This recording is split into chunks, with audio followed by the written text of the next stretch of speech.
Silence the phones, please.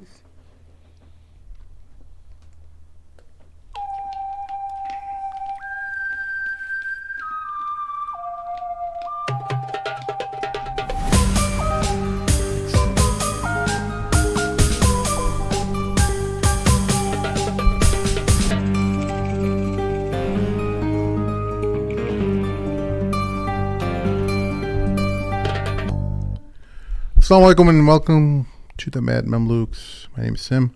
Along with me is my co-host, Sheikh Hammer. Assalamu alaikum. And Mort. Welcome to the show, everyone. It's been a long time. Sheikh Hammer was partying it up on Thanksgiving, I heard. Sheikh, tell us about your Thanksgiving. It wasn't very eventful, just had some food like everybody else. Oh, so you celebrated Thanksgiving? Not really. We didn't have turkey, you can. if that's what you're asking. You had turkey? No. Can't stand turkey. Bro, I'm not going to lie, dude. There's two things I don't like, okay? We have to come clean about this. Pasta with tomato sauce. Dude, people just fake it. They act like they like it because of tradition. Wait, what do you don't like pasta? I like it with like Alfredo sauce, not with like tomato sauce. What? It Really? tastes weird, bro. Yeah, I don't like it. And I don't like turkey, bro. You don't even like with like marinara sauce or anything? No? Oh, wow. You got a weird taste bud. Not really. Yeah, no one actually likes it. It's just fake. I do. No, you don't. I like it with mozzarella You told cheese. yourself the same way. Do you like turkey? I love it. I love turkey. No, you don't. Listen, it's fake. Nobody likes turkey. Hold on. I don't like turkey breast, but like Thanksgiving time, I love turkey. My family goes all out. Yeah, it's a seasonal thing, bro. Yeah, I mean, but I'm psychological. saying it because people don't Would you rather have a good chicken, Sim, Oh, no. or- No. over turkey? A good turkey with the gravy and the stuffing any day for chicken. What about you? Yeah, I like both. I like everything. Yeah. I've but never I'm had thinking, a good turkey in my life. Oh, you gotta come to my Oh. house, bro. We get like big old turkeys, and we get like stuff with like stuffing. There's gravy, even cranberry sauce on no, the side. I did have turkey at your house once, but the best thing was the mango pie. Oh well, I mean, that's. I guess you're just too. You probably would prefer that turkey to be a salad, right? No, not even. I just don't like the birdie smell. He wants it a curry. Yeah, he wants don't it in even the like the birdie curry. smell. You probably want like ground chicken, right? No, look. Even a lot of Americans don't like turkey, and Really? yeah, It's a a lot seasonal of families just skip turkey because it's just so hard to bake. You have to let No, it there's a lot of thaw. work. Yeah, and not only that, cooking it is a process. But my family sometimes we also do the deep fry. So you get a bunch of peanut oil. Now that turkey, it cooks quicker. It's dangerous. You got to do it in the garage or away from the house, right? But if you can deep fry it, sears everything. oh man! But you have to use peanut oil. You can't use regular oil because regular oil, it just burns too fast on the outside only. Peanut oil has a higher, what do they call it, viscosity? Is that what it is? Yeah. So it can handle more heat, and so you can get through. It can slow cook the turkey slower. Because turkey, the problem is that it's a big bird, right? So the inside gets dry if you don't cook it. You have to cook the inside. That's why you got to stick like the thermometer in there and the turkey baster. You got to go, figure everything out, right?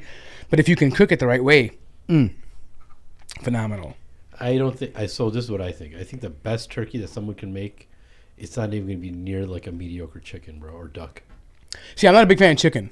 Oh, I you're not? don't like chicken too much. No. Oh, really? Yeah. Like My top is like beef, lamb, and then I would do like Yeah. goat and then turkey and then chicken. I agree. Like chicken my problem with chicken is that I feel like the whole thing is just too dry for me. And then if I do people with chicken wings, like you have to do all that work for not enough meat. It's like I feel like a beggar eating chicken wings. I'm like, just a weird. I just don't like it. You know what I mean? And I feel like people mask they eat all the tendons and stuff just because they dip in all the hot sauce, but they're eating all this chewy stuff. Like, I don't like it. Right? It's just not my thing. Give me like real meat, like meat I can actually chew on. Steak, ribs. Yeah, brisket. like ribs or like even that's why I like turkey because like the dark meat by the turkey leg is really good. It's like solid it's meat, decent, right? it's decent. But chicken I feel like it's too much work. And same reason why I don't like other fishes, because some fishes are great. Like salmon is great. You can get nice big swordfish is great. But like some of those fishes that you have to get the little bones out of, like too much work. that's too much work. Like too much work for not enough meat, bro. Yeah. Like tuna I can eat all Gotta day. get Tuna's the great. fillets, bro. Tuna's phenomenal, right? You can eat as much of it as you want, nice and big. But I just don't like a lot of work with my meat. Yeah. I got you. Yeah, I got get you. it? What about you, Sim? I like everything except lamb and goat. Oh, you don't like lamb? Lamb and goat, I don't like. Wait, hold on. Is it all kind of, or when No, it's cooked too quickly? If it's prepared right, if it doesn't have that gamey smell on it, then I like it. I'm with What him. about the way the Arabs make the lamb? Yeah, the Arabs. better. Some of the Arabs make it That's right. good. Yeah. So I'm with Sim on that. Let me correct that too. I have to second that. Lamb, you need to take your time with it. if you take your time with lamb and cook it slow and have it well done, slow roasted, it's the best thing on earth. But if you don't, and you do it quickly or you don't cook it properly, it has that stench, that gamey taste. What about lamb salad like that? No. When Have you ever soaked it in vinegar? well, look, every cook is different. As long as you're able to get that smell out, if I can't eat it with A that lot of smell. it's in the fat. And then you some soak it in vinegar and water. Apple cider vinegar. No, or just regular vinegar, white vinegar. It'll take a lot of. some people wash it, but it doesn't do that good. Yeah. Or lemon juice. in Indian food, they have like fat that's like stuck on some of the pieces of meat and stuff. I don't like that. I don't like it either. Like Yeah. these thin pieces of fat. I The don't want all that, man. only time I want to see fat is like on a marbled steak. It's on steak. That's it. The only time I want to see, because it has to be a good piece, And because ribs. that fat on a good piece of steak, it doesn't taste like this snot. You know how some fat tastes like a snot? You know, Yeah. It doesn't taste. It actually butters it. You know, it butters your I mean, some fat tastes like bone. You know, having the bone marrow inside, it's kind of like gooey like a snot. That's what it tastes like, right? But when a steak is a good piece and it's cooked well, that fat is like a piece of like salt, like it's like butter over it. It's really nice. Like Wagyu, oh my god, the fat in the Wagyu is phenomenal. Like it's just great. But I agree with Sim. If you that's actually one of my problems when I went to Turkey. People, oh, Turkish food's so great. Turkish food's so great. It's not bad, but everything has a bit of lamb with it. They're kebabs, right? Oh, this kebab, that kebab. They name them 1,000 different names, but they just all taste the same to me. Just one has pine nuts, one has almonds, one has this. It doesn't really taste all that gamey taste is there, Oh, right? really? Yeah, and I don't like that gamey taste. Maybe I got so used to it, I never really sensed the gamey taste. Like for me, like a real kebab. Like if you want to have a good, to be honest, I don't know how we got here, but the best kebabs, people who make the best kebabs ever, are either going to be Afghans or Persians. Like Kubide, Juju kebab, like, oh, this is just next level. I agree. Yeah. Yeah. Afghans make some really great kebabs. Persians, Juju. We had some great Iraqi restaurant right not too far from They our do it up nice. our studio, and we always grab their kebabs. We had Harrison Elif, the former soldier who was in Iraq. He became Muslim. He was on the show, and we took him out to eat over there. I remember that. And while we were eating, he's like, "This food is better than the food I ate in Iraq." I kid you not. Like, we've had food from all over. No, Ney is something else. It's good. That was some good. What did you think about the Badia compared to Ney? Well, why don't you explain what Badia is before we... Badia is the extension of Al-Bawadi in the suburbs, basically. Yeah. Tandoor. People don't live in Chicago. Yeah. So I'm explaining. I'm giving you an intro. Let me They don't finish know the what intro. Bawadi is. You're saying it's an extent. Let me give you the intro, okay? Worst intro ever. Really?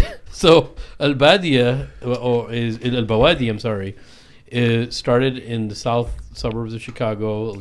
A lot of us used to drive all the way there. Middle Eastern food, Palestinian food, munsaf on Fridays, you know, the meat with the special cheese and all that good stuff.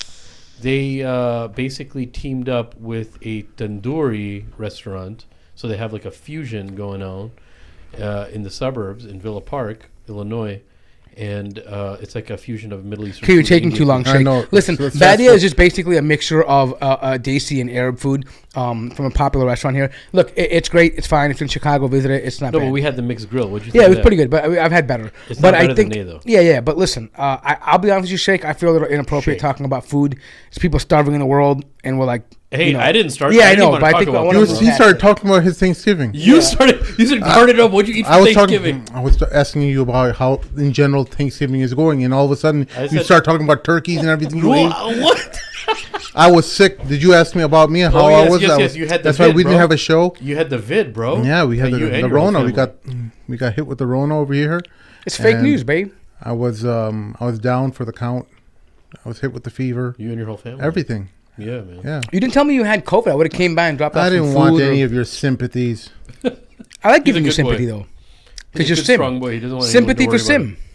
Sympathy, get him. it? He doesn't want anybody to worry about him. I got a treadmill coming in tomorrow, so I'm going to need your help carrying that. You got a what coming tomorrow? This new treadmill. Oh, nice, Oh, nice. nice. Yeah. Why am I talking about Because this? I'm So even closer to you. were you able to work while you were COVID out? Like, were you? Because Yeah. when I had COVID, I was kind of groggy for a few days. Like, I had this intense fever, and I would get like tired afterwards. So I could do it, but I was kind of groggy. I still worked through it, but I would have probably, if I got it again, I probably would take a couple days off. So if it was Thanksgiving week and everyone was off, so I couldn't It take worked a day out? off. No, everyone was off, so I couldn't take the day Oh, off. because you were the one that was working. Yeah. Oh, on shit. Okay. Yeah. So I just bit the bullet and I told my boss, look, I'm sick as hell, but I'm gonna do what's the bare minimum. And yeah. Pop some Adderall and go. Yeah, I guess so. Wow. Yes. Yeah, I don't do that at all, Sheikh. Sheikh. She called me Sheikh. Sheikh. But anyways. No, anyways, yeah. So man, let's get on the ball here. So a lot of things happened A lot. while we didn't have that week show. Unfortunately, we couldn't do it because Sim was sick, and he's better today. But a lot of things happening. I mean, there's so many things we could talk about. I think we kind of narrowed it down to a few things that we were going to, but just to highlight a couple things without running through all of them. But just want to acknowledge, obviously, Andrew Tate had a second round with Piers Morgan. I think he handled that pretty well. I don't have time to get into details, but I think he was able to really speak a lot of what a lot of people are thinking, especially when it comes to condemnation and these double standards. It's important to highlight that. I went on Twitter and I blasted him. I said, hey, you talk a big game, and you haven't said much about the Palestinians. You said a couple tweets here and there about wanting peace and stuff like that, but, because he's always tweeting about being a man and, like, how he's not scared of anyone. He never walks away from a fight. And I called him out on it, and I guarantee you he saw it because a lot of people liked it.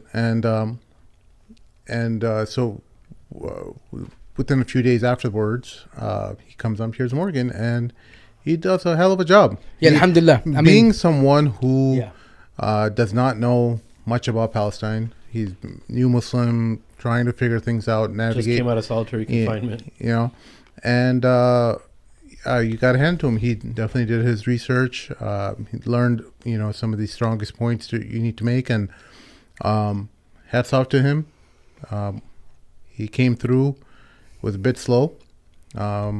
But he ended up coming through. And I feel like part of being a man is knowing when your antagonist, not your criticism, the criticism people level at you, you critically evaluate it and see if there's any veracity to their claim. Like, you don't take it personally. You just you're stoic. Like, No, but you take want to it. see actually if there's some truth in that. No, you process it, and then you see what you can benefit from it, and the part that you don't, you discard it. But you don't You don't just get petty about it and be like, "Screw you." Because he talks a lot about being a man, about what masculinity is and stuff. And one of the things, at least I could appreciate, is that he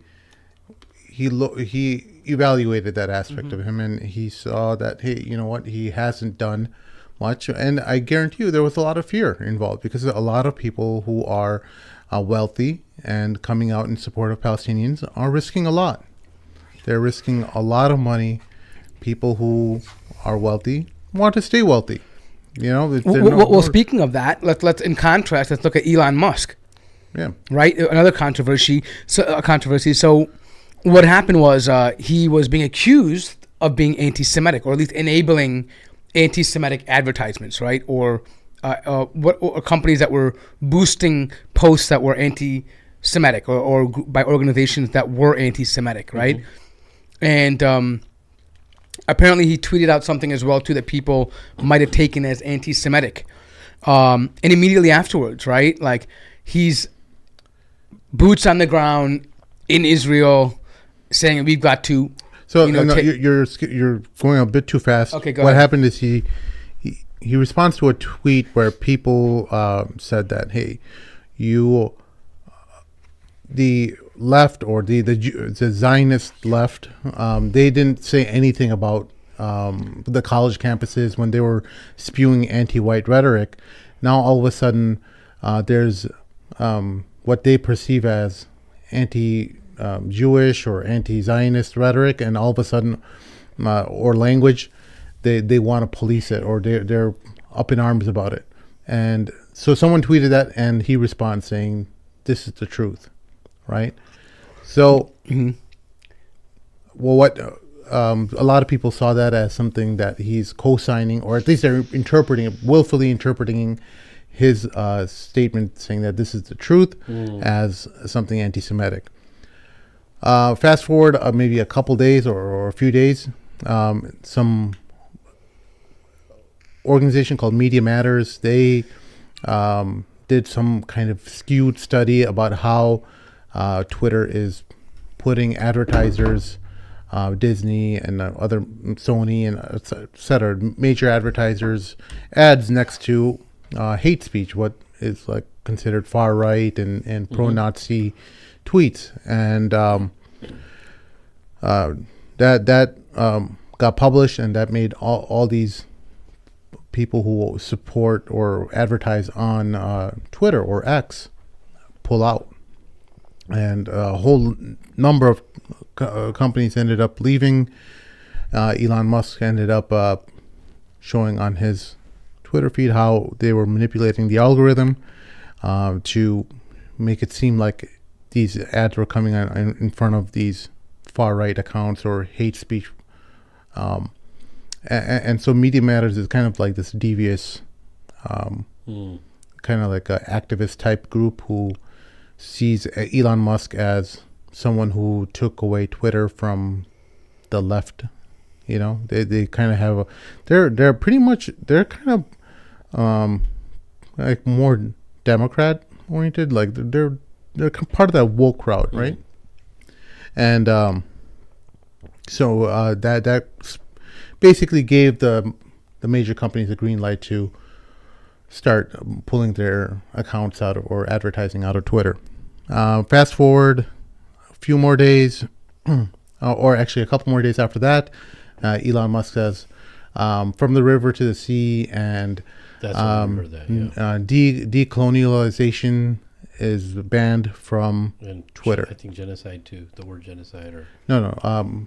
Genocide is saying from the river to the sea is considered that's right. rhetoric that's related to genocide. Yeah, genocidal rhetoric. You can't ban genocide. Yeah.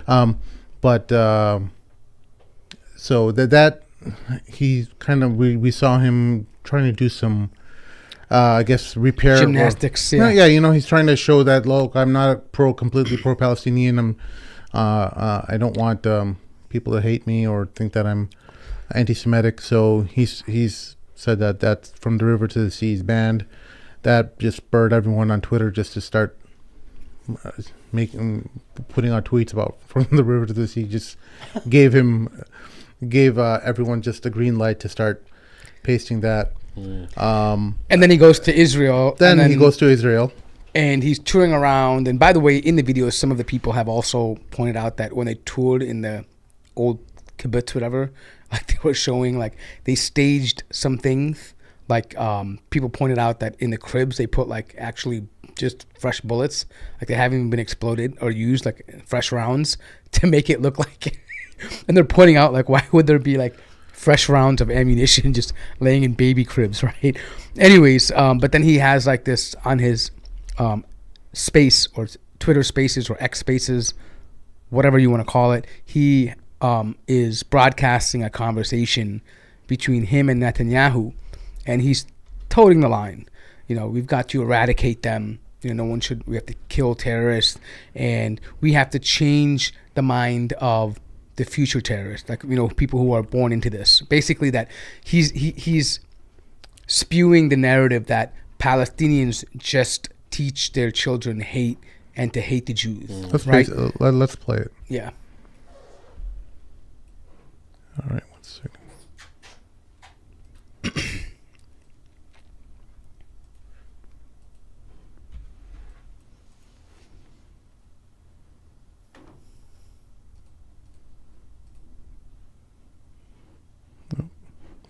All right. The grip that Israel has on these people, man, is insane. Sorry about that. Actually, terrorists infiltrated into the kibbutz itself.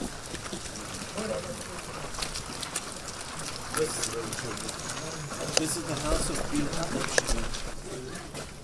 On his way back, he noticed several terrorists that were right over here. It's a symbol in the kibbutz. You have kids inside, the mothers and the fathers run around with it, but it's holding shells. Unexploded shells. You see that? That was used in order to protect the people. נכנסים לתוך הבית. איפה הולכים? בואו, דו סוגי לבית.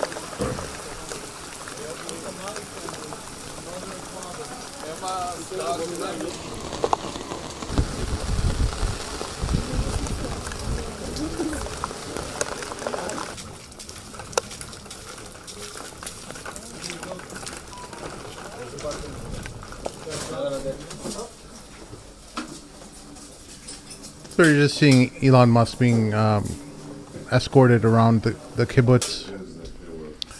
They're just showing him some of the damage in the homes. In order to breach doors or windows. And this is the insignia of the unit, yes,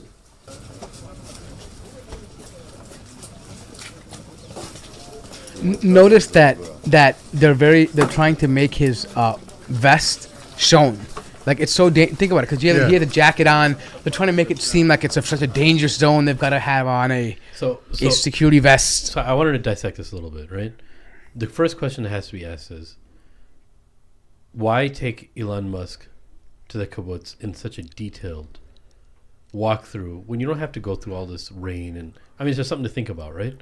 And him walking through these houses, showing them a crib outside with bullets. What is actually happening here? So what is the world? What I think, I could be wrong, but what I think here is there's a parallel here between what they do at Auschwitz, right? Oh, look where all the tragedy and the genocide happened. We preserve this. This is unforgettable. It's our 9/11. We have to come and remember this. Look how brutal they are. Look at the bullets in the cribs. Look at look at the ceilings. This used to be a thriving, like the narrative, right? This used to be a thriving community.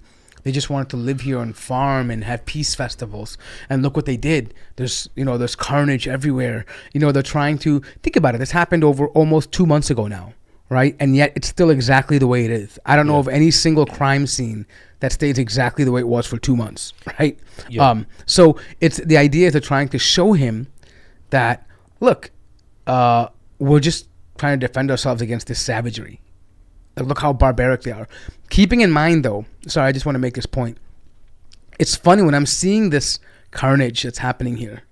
I can't help but think about all the reports that have come out saying that Israel used Apache helicopters. Yes. Israel had shelled their own civilians. Yep. Israel had ignored. There are IDF soldiers who have gone on record saying that when their company reached there, they told them that perhaps there are Israelis inside, and their commanding officers told them to ignore that and just fire away, fire inside indiscriminately.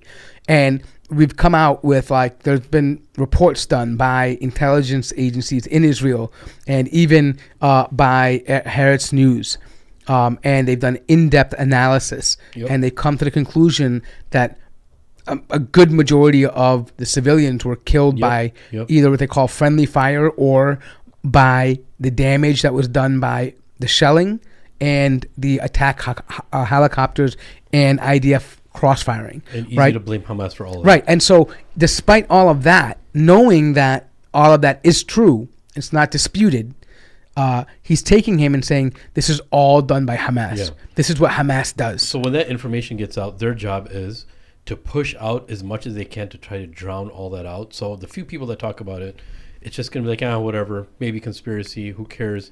Because look, the louder the speakers, the louder the news comes to you, you're going to take the one that's the loudest, and the one that's quiet, you're just going to be able to push to the side easily. No matter how much you... Look, all these people that go on debates, with whether it's Piers Morgan, all these other people, anyone that brings up the Apache helicopters and the friendly fire, and it's just kind of just talked about for 5 seconds, and everything else is talked about. But look, I don't think when I'm watching and observing with Elon Musk and Israel, they're not trying to convince Elon Musk. That's not their job, is to convince Elon Musk, right? Their job, as somebody who's looking at it from the outside, is bring somebody in who's the wealthiest man in the world, who controls free speech, who champions free speech by way of X, changes Twitter to X. He has so many accolades, Tesla, whatever the case is, and show the world with that huge vest. They don't need that vest over there. There's no danger there. Yeah. And they're all just walking around chilling, right?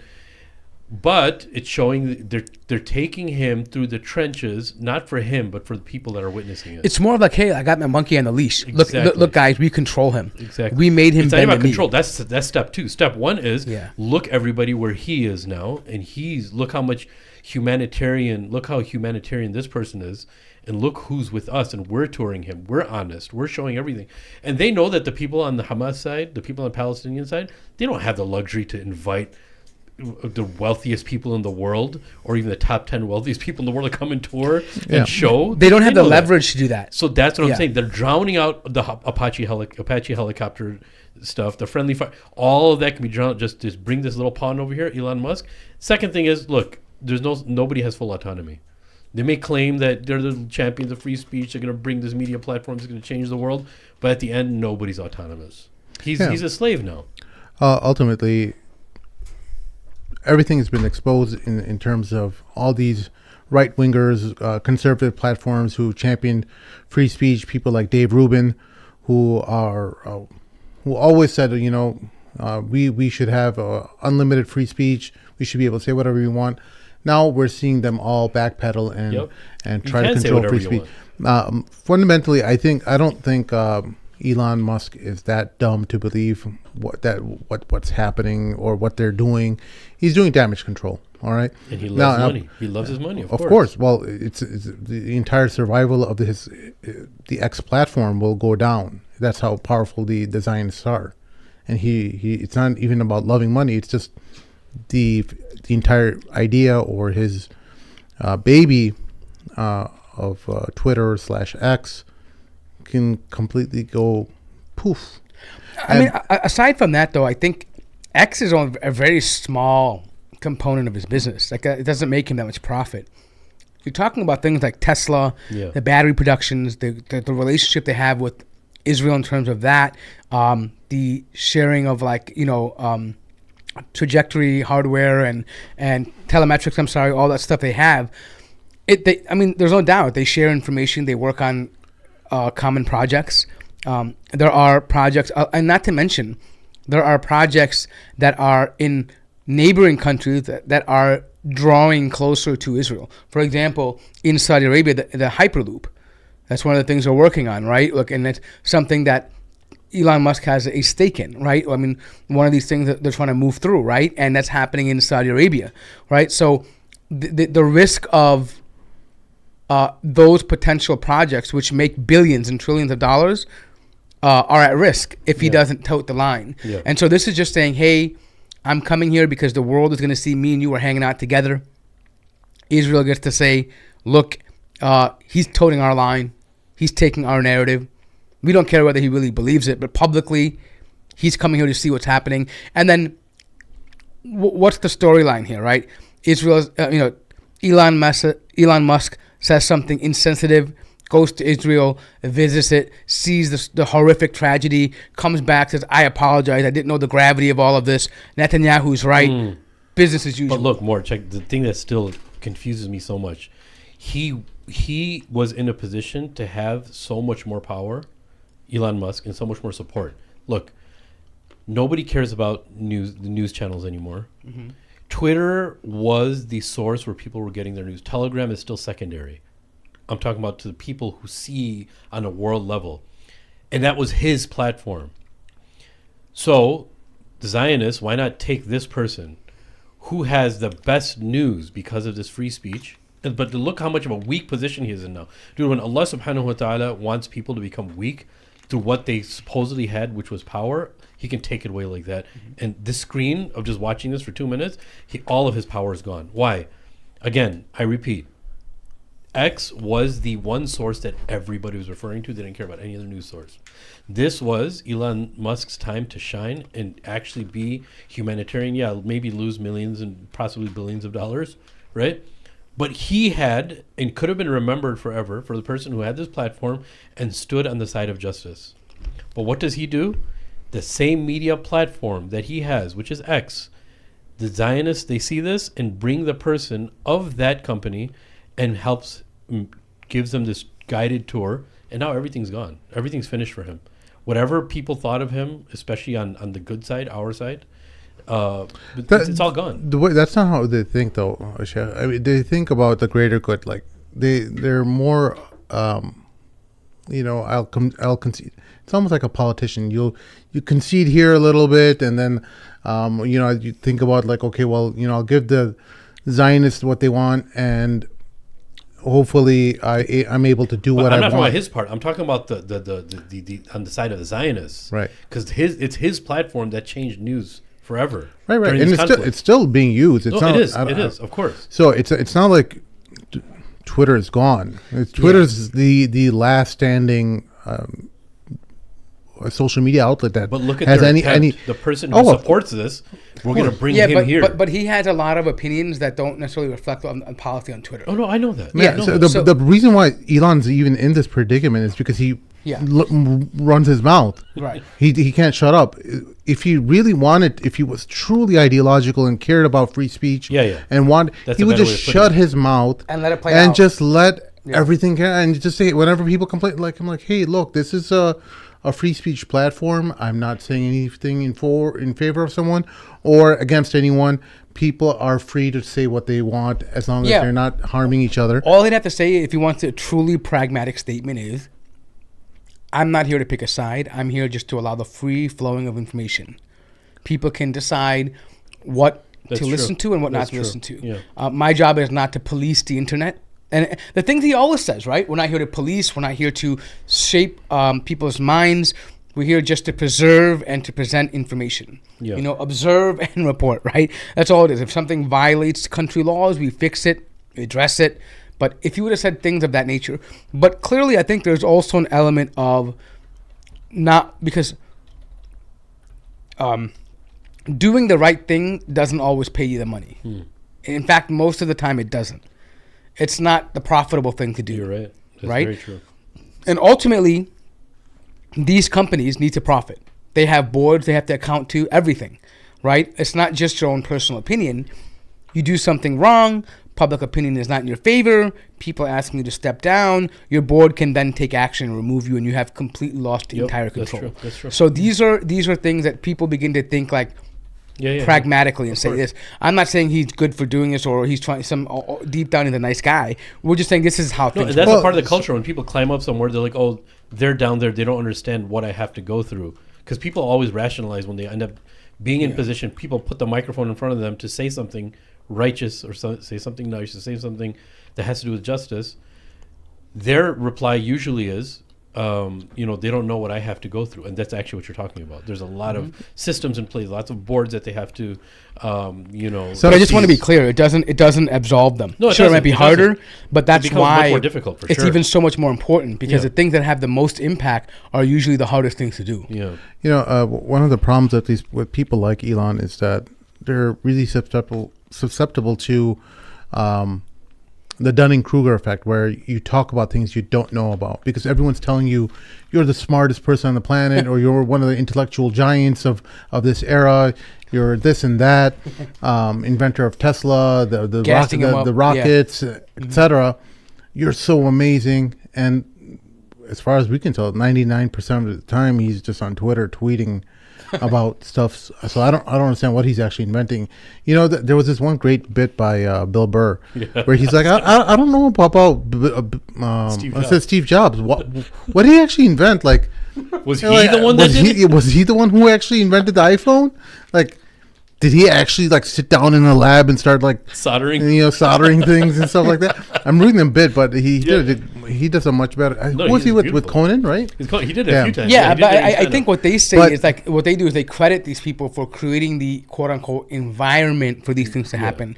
But they're not super geniuses. What they are is they're effective movers of people, effective bridge builders, right? Because that's what leadership is about. They look at these people like when they talk about Steve Jobs, Bill Gates, Elon Musk, Jeff Bezos, right? Actually, Jeff Bezos probably has more on-the-ground experience because he was actually in a computer office, sitting there moving books around like when Amazon first started.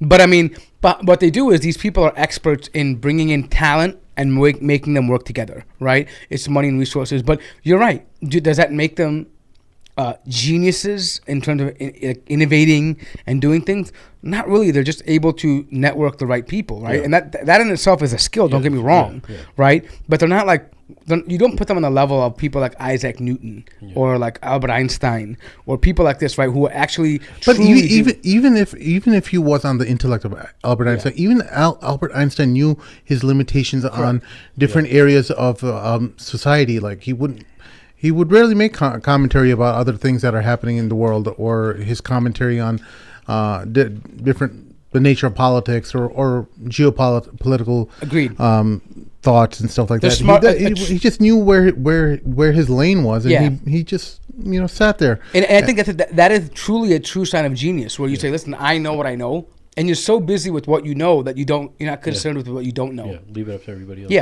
Yeah. So knowing when to stay in your lane. I wanted to run something by you guys, and maybe this can just be a 1-minute portion. Oh Lord, what do you think it's gonna be? Nearly the entire U.S. House of Representatives just equated the anti-Zionist to anti-Semitism, right? So out of that's Ted Cruz.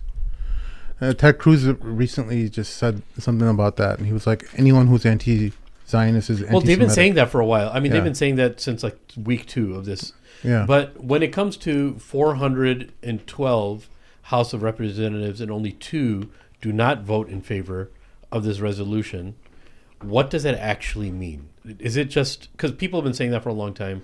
We know that that's what it is. But that's why people are getting doxxed. Wait, so they're voting on the existence of Israel, right? The affirmation that we affirm that Israel has a right to exist. To be anti-Zionist is anti-Semitism. Can you send me that article so I can share it on the screen? Yeah. Let me send this to you here. And I mean, it's just, look, because we also have to deal with people. It's usually, these resolutions are usually tied into other things. They're not like isolated things where they don't get together. I could be wrong, but generally speaking, they're not just for like these one things. It might have to do with the fact that we support Israel. Peoplesdispatch.org. There's another article on this too. I know about the this one right here. I don't know. And what people actually just want to know, what does that mean for us here? Because we already what's going on over there. There's nothing that compares to that. But here, what does that? Because people have been doxxed. We know that. But is this a whole different level, or is it just the same thing? So I should probably, and not to say I agree with it or not, but just being anti-Semitic is not illegal, right? As long as you don't act on your anti-Semitism, right? Like meaning that because we have laws against discrimination. So for example, let's say you didn't like Arabs, right? You say, I just hate Arabs. It's not illegal by default, right? I don't like white people. I don't like black people. This is not illegal per se. It's what we have are laws against discrimination. So they can say that's anti-Semitism. But that's when it becomes to say you're anti-Zionist, that's considered hate speech. Yeah, even though it's a governmental organization. No, I mean, of course. It's a problem if they're trying to make a political entity into a race, of course. I mean, that's... It's like saying I'm anti-Republican. Yeah, exactly. I mean, that's simply... That's not hate speech, though. But right. Obviously, for Zion, it's obviously much more different. I mean, I don't think... Yeah, no, we've known that issue. They conflate... That's what I'm trying to say. Yeah, that's nothing new. But what I'm saying is that even our hate speech laws are very lax in America. Yeah. I mean, you had people like Westboro Baptist Church that were like saying, we're glad that God killed these soldiers because of Sodom. They can't get arrested, right? I mean, you can say what you want to say. I'm sure there's ramifications of it for workplaces and things like that. But as far as legally, as long as you're not calling towards, my understanding is that as long as you're not calling towards violence, you're not, encouraging violence, you're not, or discriminating against somebody, you're... But what my thing on this is, people are starting to see, if this is happening in the House of Representatives, people are starting to see even more how one-sided this is. Is this what you're talking about? Only 2 members of the United States House of Representatives did not vote in favor of a resolution which reaffirms Israel's right to exist and recognizes that denying Israel's right to exist is a form of anti-Semitism. 412 representatives voted in favor, while Representative Thomas Massey voted against. Rashida Tlaib, the only Palestinian U.S. Congress, voted present, effectively an abstention. Earlier this month, Tlaib was censured by her colleagues in the House for her defense of Palestine. So this isn't saying that. This is saying that if you are if you deny Israel's right to exist, you're effectively saying what they're going to do is you're they're effectively anti-Semitic. Well, actually, what the Sheikh is saying is kind of right, because what they do is they redefine Zionism. They say that Zionism is simply put, the right for Jews to have a homeland, which is Israel, right? That's what they'll say that Zionism is about. However, this is just a resolution in Congress. It's not a law. This is just among themselves. It doesn't apply. I mean, it's not going to do anything for us. Okay. It's just like them renewing their vows and telling Just, Israel, we still love you. theatrics. It's a big circle jerk. That's what it is. Is it safe to call it theatrics? Yeah, of course, it's Right? theatrics. That's what it is. Yeah, I mean, it's just internally. So it shows there are Israeli lobbies that, look, we're all still on board. We're on board with you. All right, we're all still here unanimously. You're good in Congress. We all have the same viewpoint as you. You know, we're going to support you, right? But it's not a law that Americans have binding. It's not something that it's not like a thing that we have to pass down as federal law. It's not binding. That's understood. But the culture and the precedence that it sends is that there's either the people that are going to be much more careful because they don't want to get doxxed, and then there's people that are going to see that it's very one-sided. Regardless, people are going to see how one-sided this is. People already know how one-sided this is. But this is all damage. I see as all this damage control and trying to get grips back on reality again. But keep in mind, this is just something that they already had in place. Yeah. So it's already been. I think Americans are very, very clear about the fact that Congress and the Senate they're very biased when it comes to Israel. I think that's one of the problems that a lot of people now are what they're talking about is that why is it that way? Yeah. For a long time, it was unquestioned. You get what I'm saying? Yeah.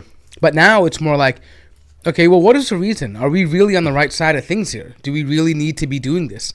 Do we need to go? Do we? Fine.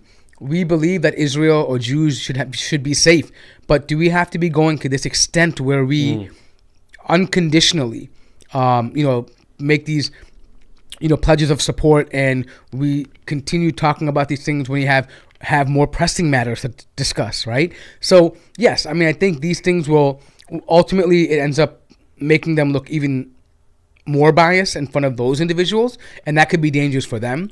But this is just business as usual is what I think what Sim is trying to say. Well, fundamentally, the people who enter Congress, new members, anyone who is just new to politics or even any kind of public role, they know the strength of the Zionist machine, and they know that this is a powerful entity, and the Palestinians don't have much to offer in terms of clout and their help assistance to help them into power or make money or whatever the endeavor is, right? Yeah. So when the Palestinians don't have much to offer, they look like, well, these guys, if I criticize them, I could, totally torpedo my political career before it even launches, Yeah. So they putting everybody in their place too. They know who is powerful in the country, and they know that they can't say anything. And as a matter, if they further their cause, they're going to get more support. They're going to get more money for campaigns and everything. So fundamentally, that it's just the nature of human beings, and they look at, well, who's the more powerful person here? Well, I'm going to align with them. It's no different from that bully on the playground type situation when we were young. You extrapolate that. That's kind of like how the world politics work. It's not that different. We're not very different from that playground scene at school. Yeah. So this might be a good time to segue into those politicians that were offered money to drop out of races and to change their tune, right? Was it to run against Rashida Tlaib and to push the narrative? I think they were offered, what was it, like 20 million or something, or 40 million?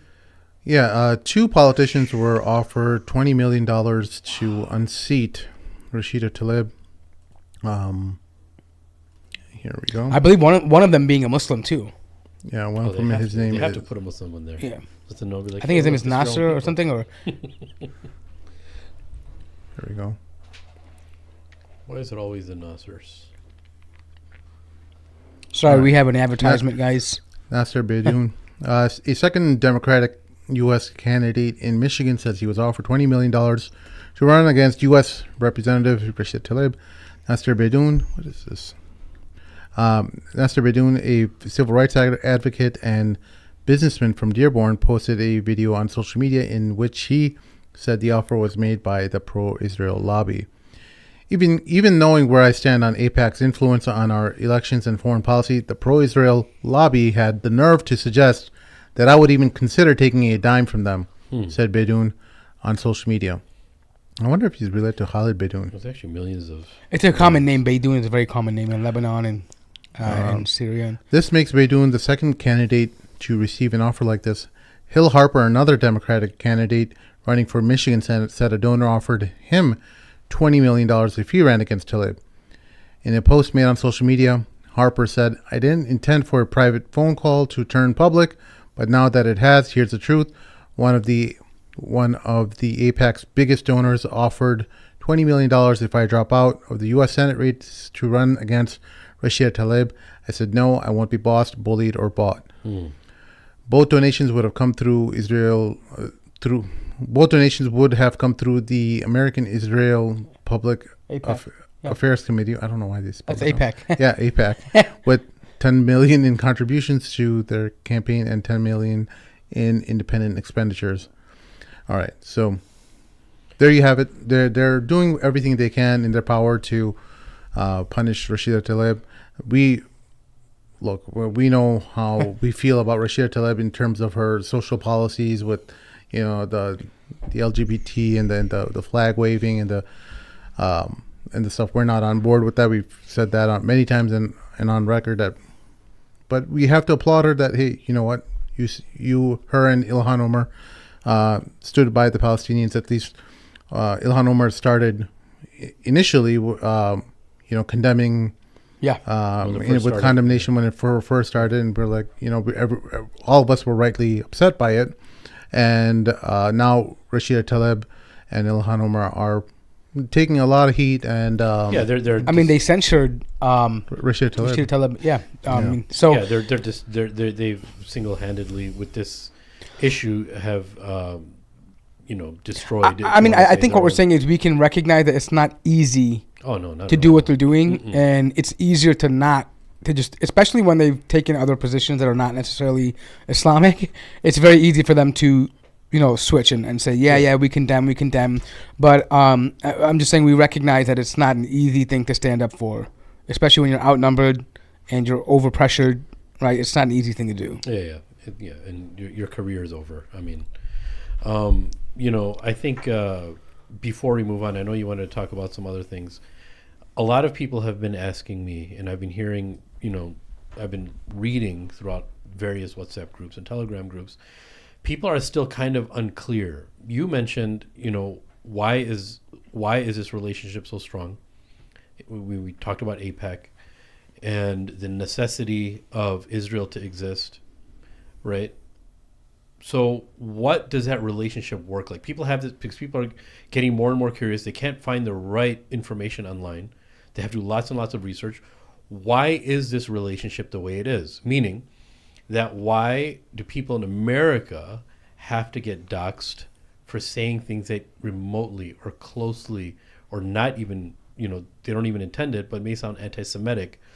Why is it affecting them here in America and Americans? And why is American foreign policy so strong on blacklisting those people who claim to have freedom of speech, but when it comes to Israel, there's no compromise? Well, fundamentally, when we just recently learned about or went through this whole crisis about LGBT propaganda, we saw how wrong it was on its face. There was no value or there's no reason why your children should be taught this stuff in school, right? And then they started making accusations that you're transphobic, etc. Similarly, when this is the kind of the default, when you're full of crap, you have no legs to stand on when you're making an argument. You just try to smear the other person and say you're anti-Semitic, you're racist, you're stereotypical. You throw anything you can at them so that they don't actually address any of the the lies that your argument is built on, right? If you have an argument that's not built on anything, that has got no legs to stand on, all you're going to do is just silence that person by throwing everything that you can at them. Yeah. You know? And is this pressure, I guess, to even direct this question, thank you for that. So is this America putting pressure on Americans not to be quote unquote anti-Semitic, or is this Israel putting pressure on America for the culture of Americans? Both For the PR. Both of it. They're in the same, the one and the same. I mean, there's no. They're united in that effort. Yeah. Because America's. I mean, if Americans are against Israel, that undermines their entire Middle Eastern agenda, like what they're trying to do. You heard Netanyahu say very clearly in that conversation with Elon Musk, we are trying to reshape the Middle East. Yep. And we've gotten a few countries on board, but we're trying to reshape it. And I think they recognize that these events right now have significantly dampened or hampered those efforts, right? Because they've handicapped them, because now a lot of times people have kind of become fatigued with the issue of Palestine. Yep. It's been going on for 75 years, and there's no resolution in sight. And it seems as if it's just a never-ending battle. Yeah. And people have become almost, I don't want to say forgotten, but just like, hey, it's just one of those things that'll always exist. Yep. But this has reignited the flame, the passion, the attention that they didn't want for that region, because that Palestine still continues to be a very big issue among many Middle Eastern governments, not because they particularly care about it, but because it's important to their citizens themselves, right? And that's why when you hear Saudi say, hey, we're willing to, they still haven't established publicly full relations with Israel like Abu Dhabi has, but then they'll say why? They'll say, well, the Palestine issue is a big issue. It's not because they actually truly think they're going to solve the issue, but they know the people on the ground, and in generally speaking, it's a big thing in their mind, especially right now, right, with the reigniting of the passion and flame and the passion about this issue. And so that's what it comes down to. What? So when they talk about reshaping the Middle East, right, Palestine is a big part of that. The narrative about Palestine is a big part of that. And the narrative of Israel is very important, because if you lose trust in Israel, that means you lose trust in America. If you lose trust in America, then the surrounding countries, also the people themselves, the whole world loses trust in America. That's what it comes down to. Yeah, don't underestimate the scale of the Zionist project. It wasn't just something that is a half-hearted effort by just paying off politicians.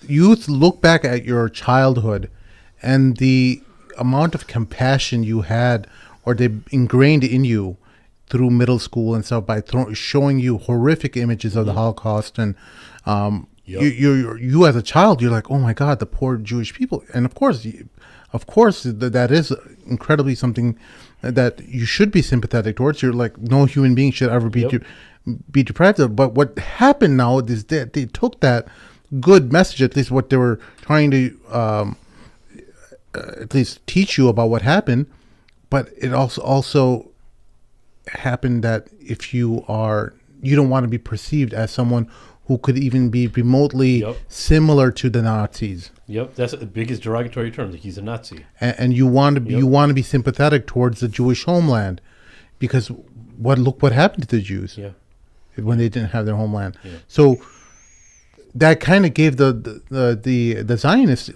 enough ammo to have their way with politicians all across the United States, where, you know what?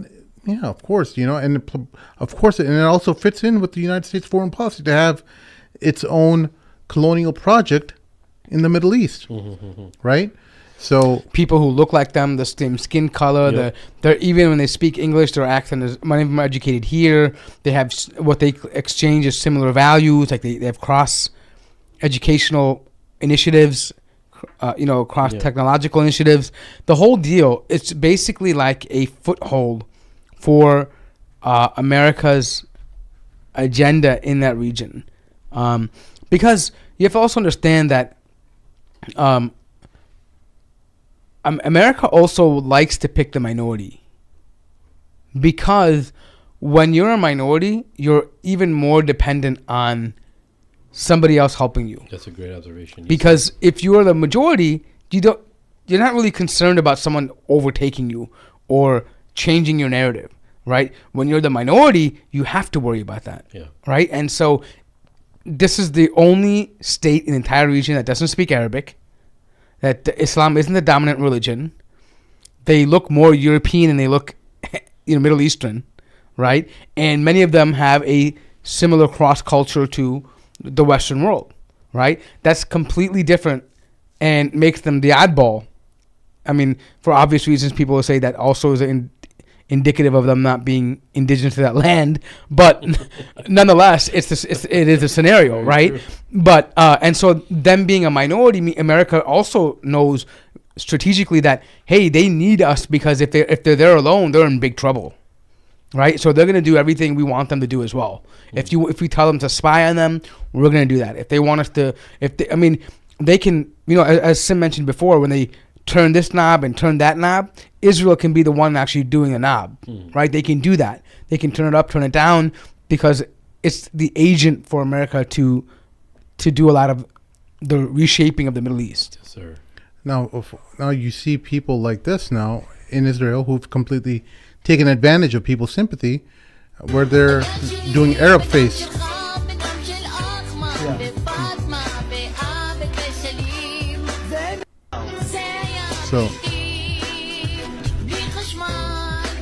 So imagine if we made a bunch of what we call Jew face, where you had a bunch of big noses and people that look like Golda Meir, I mean, what if you did that, right? It would be anti-Semitic. Obviously. Yeah. Right?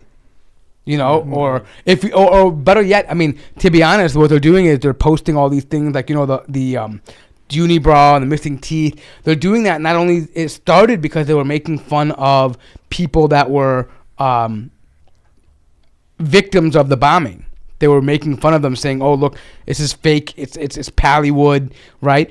Imagine if someone did that to the Holocaust, right? What if people dressed up like Holocaust victims and started faking it and acting like they were starving?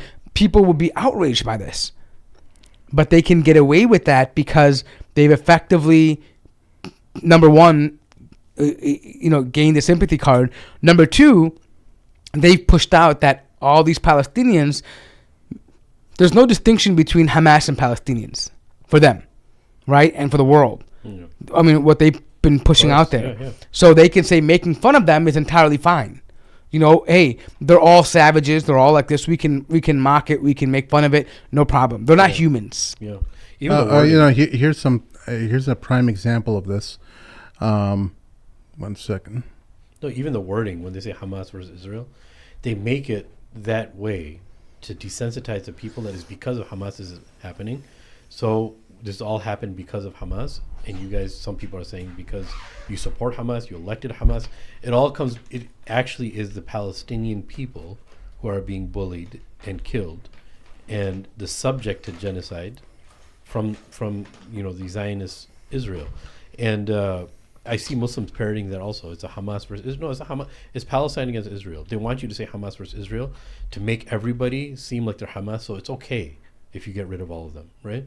And that's very, very problematic. So brothers and sisters, don't parrot that Hamas versus Israel. That's what they want people to say. We're not being productive when we do that. We're feeding into the narrative that they're working so hard to build, man. 1 second here. What do we got up? Oh, you're bringing another example? Yeah, 1 second.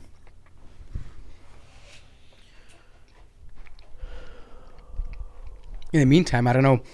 I think one of the more, every conflict has a face, an image. I think that grandfather who was playing with his granddaughter who died, and the sabr that he had. Yeah. He's saying ruh, like he was saying, the soul of my soul. Yeah.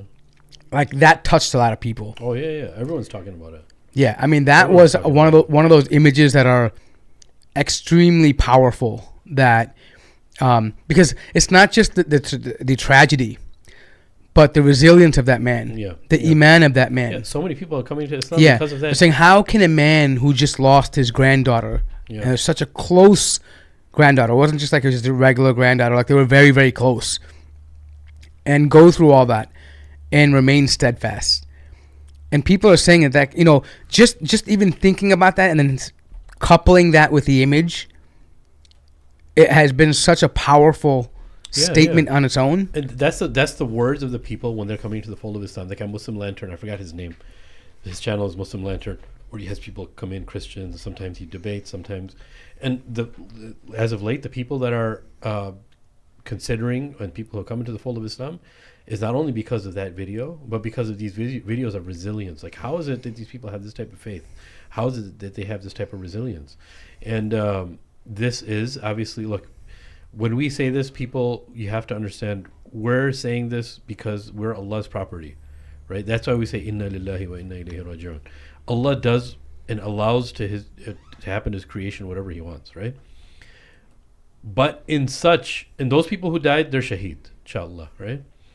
But in such a tumultuous, turmoil-filled, genocidal world that the Palestinians are living in, they're a source of people coming into the fold of Islam. The whole world forgot about them, right? It's like one of those things, you know, you talk about, the plight of the Palestinians, yeah, but they're only a few million people, whatever. There's other things to worry about, right? But now, that 2.3 million people have changed the entire world. The whole world is a different place because of that small place, right? And Allah does whatever he wills. And we never, you know, and I think our message should be, as Muslims moving forward, from hundreds of things that we've learned from all of this, is Allah brings change from places that you would least expect. We thought that we were going to raise funds, and all that is necessary, right? We have to try. The efforts have to be there. And we thought we're going to do this, and this was going to make some type of change. We have to have more media outlets, and we're going to change the narrative. All you know, we have to have. When we were growing up, there's not enough Muslim journalists and attorneys, and that's going to change the landscape of Islam, right? We had all these things. People were saying that Muslims have to vote, Muslims have to get involved in the political process, but nothing changed the world in the past maybe 100 years like this plight of the Palestinians. So you know what we say, like sometimes we've talked about this before, like when the Sahaba went to different lands, they conquered, but they didn't beg people to be Muslim. Yeah. They established a masjid, Yep. established a law, and then they had da'wah through their actions. Yeah. And right now the world is seeing da'wah through the actions of Ahlul Ghazza. Yeah. The people in Gaza are showing, not saying, but demonstrating why what they have is superior to everybody else. Yes, sir. And so that the da'wah of actions is far more impactful. Yeah, and the that's why da'wah this is of beautiful. words. I'm glad you mentioned that. It's not even just it's just resilience. Yeah. The resilience and the trust in Allah and saying alhamdulillah is what changed the entire world. And this is what I'm saying. Like, and remember, we've talked about this before, that Islam came to radically change the way people think. Yeah. In a situation like this, people would be beating themselves and wailing Yep. and asking why and questioning everything. But the one who has iman, Yeah. his response is so strange for the one who doesn't believe, Strange is a good word. because It's out of the ordinary. it's exactly opposite. Yeah. He's thanking Allah that Allah made one of his children a shaheed. Allahu Akbar. He's thanking Allah that Allah kept him as a Muslim. He's thanking Allah that his children will intercede for him on the day of Yawm al-Qiyamah. Yeah. And where does that come from? That is iman in Allah subhanahu wa ta'ala. Yeah. That is an unshakable iman. Yeah. Yeah. Because in calamity, you can't have a weak iman to deal with that. Yeah. Because when you're put to tested, the the test. shaitan and your own nafs, sometimes we blame the shaitan, but it's also from your own weakness, Yeah. where you begin to question and you think how could this happen? Why did it happen? Why is it happening to me? Why couldn't it happen to them? Yeah. My neighbors survived. Their children survived. Why to me? Yeah. But instead of saying all those things, which are natural, by the way, I don't condemn anyone that says that. Yeah. These are natural. Yeah. But a certain level of iman makes one content with whatever Allah decreed, Yeah. and he thanks Allah. Yeah, and content also means, and we have to be very fair because Rasulullah was fair, that just because you're content and you have this resilience and you're patient, it doesn't mean that you're not going to be sad. It doesn't mean that you're not going to cry. It doesn't mean, because Rasulullah, when his son passed away, right? Indeed, the heart feels sadness, and indeed the eye sheds tears, right? Which means that just because somebody's sad, it doesn't mean they're not resilient. That's just that's the human reaction to that very, very difficult situation. But they still have their trust in Allah, but they're still humans. They're weak, right? Yeah. And we're all weak. And I think the other thing that people are starting to look at is, and this may not seem related, is all the different systems that are in place and that are at play. There's a question mark on everything. It's like this deconstruction that's occurring, and people are building back up. Just like I was just listening to, Crystal and Sagar, and they brought up a really, really good point.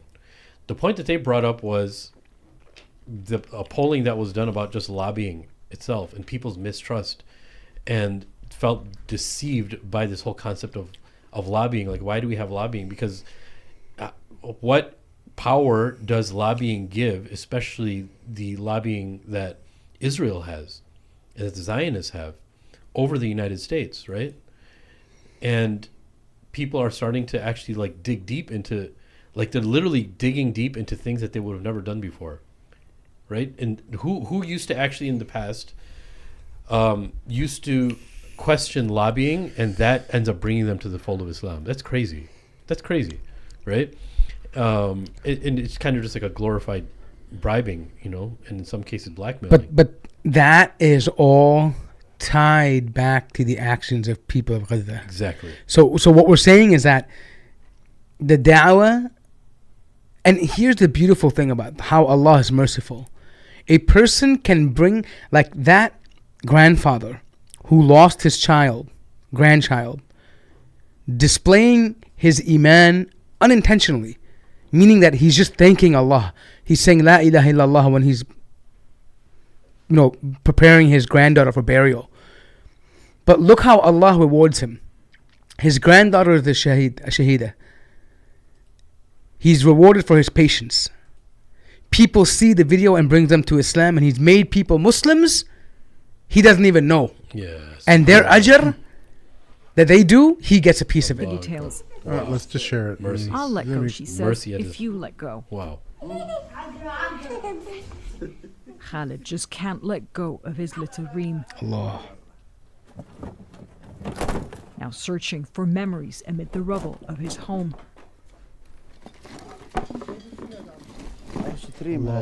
This was Reem's doll, he says. Wow. The family was asleep when an airstrike nearby brought down their house in southern Gaza last week. Khalid woke up screaming for his children and grandchildren, struggling to walk in the dark and through the wreckage to find them. I couldn't find anyone. They were buried underneath all this rubble, They're all he says. right there. My daughter They're Mesa all was underneath here. them. Her children, Reem and Tate, were here in her right. arms. Mesa and her sister barely survived. After a few days in intensive care, they're now recovering at a relative's house. I felt something heavy on top of me. I started screaming, Mesa says. I heard Reem screaming next to me. I told her, there's something heavy on top of me. I can't reach you. I said my final prayers, and next I woke up in the hospital.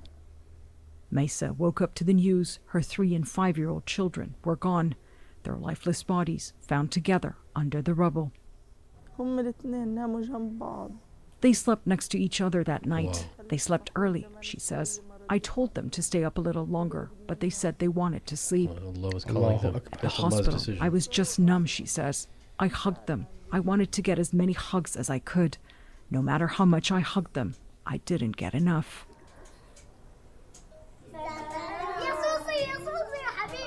Their final days lived in a war they were too young to understand.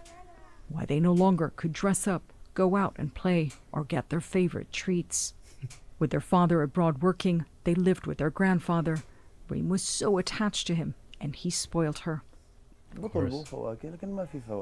They kept asking for fruit, but there's no fruit because of the war, he says. I could only find them these tangerines. Khalid holds the tangerine he gave Reem, the one she didn't get to eat, and pinned close to his heart, her tiny earring. I don't know.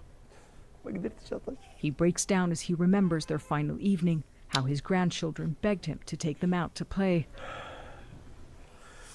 But That's he a couldn't. test, man. Airstrikes were everywhere.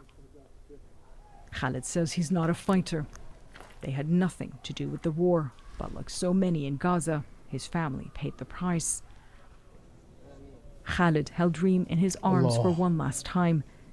He hugged her motionless body, opened her eyes, and kissed her goodbye. Allah. I was asking her to kiss me like she used to, but she didn't, he says. I used to kiss her on her cheeks, on her nose, and she would giggle. I kissed her, but she wouldn't wake up, he recalls. I held Tate. I fixed his hair the way he liked it. I was wishing, hoping they were only sleeping, he says, but they weren't sleeping. They're gone. Gone a month before her 4th birthday, a birthday Reem shared with her grandfather. She was the soul of my soul, Khalid says. Jumana Karachi, CNN, London. Yeah. That stuff that you see, like when you see something, and I told you, like when people saw the video of him being able to prepare his grandchildren for death. Yeah, that's powerful. Yeah, it is, man. And it makes you feel like me as a person, like that's someone that you want to walk up to and hug just for his iman. Yeah, man. That's someone you want to be close to just for his iman. I don't need to know anything about him. Yeah, but just the level of his iman makes you say this person is an awliya. Yeah, he is from the awliya of Allah subhanahu wa ta'ala. Someone that has that kind of iman, and it makes you want to, it draws you to them. Yeah, and that's the role of the prophets too, right? Is to be witnesses unto mankind, right? One of the roles of the prophets and the believers is to take upon that role, and the baton handed to us by Rasulullah is to be witnesses unto mankind. The whole world is witnesses iman right now. And because of that, the people that are coming to the fold of Islam, like you said, the people that he's never going to meet. He probably doesn't know the droves of people that are looking at this and contemplating Islam. He has no idea, right? And that's going to make his ranks rise, obviously, on Yawm al-Qiyamah. And this is what I'm saying. This is the mercy of Allah subhanahu wa ta'ala. It is. Not only did he grant him sabr, he grant him a shahida in his family, a shahidain, even his grandchildren. He's obviously made him a person who has deen, who remembers Allah subhanahu wa ta'ala. He's made him steadfast in his religion. Yes, sir. And he's brought people to Islam from his actions. Dude, nothing's like Islam. No one could sit around by looking at what's happening genocidal. No religion can claim this. No way of life, no ideology can claim this. That when we see this, we see this much. We see the mercy of Allah inside of this. No one else can do that. And only the believer can see that. We can spend all night talking about this. What I'm trying to say is that only believers can see that. Yes, sir. The basira. Someone else who's sitting on the outside, and this is from the ni'mah of Allah subhanahu wa ta'ala, from the blessings that he gives us. But we can take this and look at it and say, Allahu Akbar. Yep. This person has made his Jannah. Yep. It's heavy though. Yeah, man. And this is the point, that it's not to say to excuse it. It's going to be heavy on the heart. It's hard to talk about. It's hard to not choke up. Yeah. It's hard. It is. This life is hard. But knowing that the amount of infinite mercy that Allah has for this individual that's coming to him, it eases that suffering. Dude, our opinion of Allah is so great that we know that it's so easy for Allah to enter this person into paradise without even asking him a question, because of that stance that he has, that stand that he's standing. The other thing I think that, which is very much related to this, are the prisoners that were released from the Palestinian side, right? People had a very interesting meme going around saying, "The eyes don't lie." Did you guys see that? About the girl that, I forgot her name, the Israeli girl that was released. Oh, and she was looking back at the member. Looking back, and dude, look, there's no way you can fake the calmness that was on their face of being hostages. Forget about Hamas, forget everything. Let's just say Palestinian, because whatever the case is, the people that were released, I didn't see any single one of them in like sorrow and depression. This girl was lying. She was like, she was turning around, and the face that she was making was like as if she was like in love with this person. Yeah. That's what they were saying. Yeah, but then they were saying sense of comfort. You looked at her, and you got was comforted. Like Stockholm syndrome. They were saying you looked at it and you see a sense of comfort just by looking at the comfort. I mean, I just want to paint a picture. Like the hostages from the Israelis. I sent a video in our own private WhatsApp group, and I got it from the Telegram group. That's the resistance one. And imagine the hearts of these people. They have hostages. By the way, when Israelis detain their children, We can see what they did to them. Oh, yeah. Broken arms, Yep. disfigured faces, all kinds of things, right? They do not even some people have been tortured so severely they don't even recognize their family members. But we see this on at a contrast. We see like when the Palestinian people are getting ready to transfer these hostages over, they're actually celebrating for them. I don't know if you catch this, but they're actually like throwing like a bride would be moving. They're like throwing the stuff, and and you can tell these civilians are like just waving back, like making sure they shake their hands, and they're helping them get out of the van, and they don't feel scared when they're coming out. Yeah. They know that they're safe. No they can threat. move through, and there's no problem. There's no anxiety. There's no sense of anxiety. threat, They know nothing. that it's as if they were on a vacation or something, right? Yeah. And I'm not saying that it's not easy. The only thing that I've heard them complain about is that the food wasn't that great. And That's how the Palestinians eat, though. no, That's their food, too. it's not that. It's not that. What is it? It's because the food that they were all eating the same food. There's not enough food. Yeah. So they were just having bread and pickles, Yeah. right? This is what they were doing, kabis and khubs, right? That's all they could eat, right? They didn't have it. Or za'atar maybe. It wasn't like a real lavish meal because there wasn't enough to do that. Yeah. They were feeding them with what they ate, Yeah. right? So granted, it's going to be, I'm sure the Palestinian didn't want to eat that as well, right? But he ate it because that's all that's available, Yeah. right? And they were like, hey, even despite that, every day or two, they would give us the medications, whatever they had available. They had a regimen for them. They kept them in the room. Has special doctors just for the hostages? Yes. Yeah. And so what we're seeing in contrast is that these so-called savages who have no humanity, who we're told want to kill every single person, use people as human shields, have no regards for human life, and so forth and so on, all of this media narrative about this, right? This is what we see. You see how people are looking at them. Look at them. They're walking calm. They're saying bye. They're thankful. I'm saying, and these are things that you're seeing. Dude, there's no fear on that face, bro. Right. That's what I'm talking about. There's no fear on that face, bro. Yeah. I mean, it's almost like relief. And so what we're saying is that there's something wrong with this picture when you compare it to the narrative that Israel is saying. And people can tell that. The whole world can see it. Another thing they can see is that they're not allowing the hostages to do interviews when they've gotten back. That was my next question, yeah. Even the Indonesian ones that were released back in Indonesia, they don't want to give them attention, but their family members are saying, no, they were treated well. They didn't have any problems. They brought them medical attention. There was no abuse. The common theme is there's no abuse. Did you hear about the Palestinian child they shot after he was celebrated because one of the Palestinian prisoners was released? He was happy to see his, I think it's a 9-year-old kid. His friend being released, and they shot him. Yeah. Because they said, "Oh, that's a violation of our agreement that we made with you that you won't celebrate the prisoners when they're released." Absolute madness. These are maniacs. Yeah. You're not even dealing with people who have some sense of right and wrong. These are just like, you remember how we would kind of laugh about people who are who just throw around the term narcissism and what else, gaslighting and stuff. This is like state level narcissism, like incredibly deluded people who think that they can change your perception, or control every aspect of your life. They can control your thought. Yeah. These are people who people who just want to control your thought. You can't even celebrate, dude. Like, you can't even think about. That's what you can't feel jubilation. When I found out about the 8-year-old kid that got shot, wouldn't it be better if it's for their PR? Wouldn't it be better if you just celebrated for them?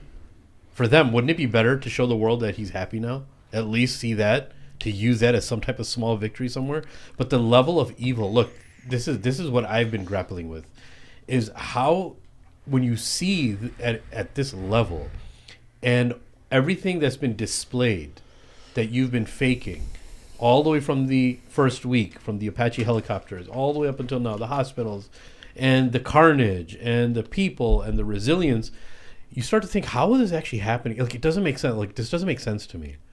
Like, this level of evil, it just seems like something's not like. Am I in a dream? This is not real. Like I'm still having an issue like understanding how humans like. You start to understand why there's shayateen that are ashamed of human beings that they can't go to that level, and they're like, well, these people are they're we can't even do it. Like we're afraid of these people. Yeah. Right, and you see that now. It's like, dude, not even shayateen would stoop to this level. I don't think. It doesn't make sense. And these are it doesn't make sense. oppressors. The Zalimun. They can't. You can't. The shaitan can't even compete with them. Yeah, man. It doesn't make sense. Could the devil compete with Fir'aun? Yeah. Yeah. No, to drop the number of bombs they did, equivalent to 2 nuclear bombs, right? Minus the radiation.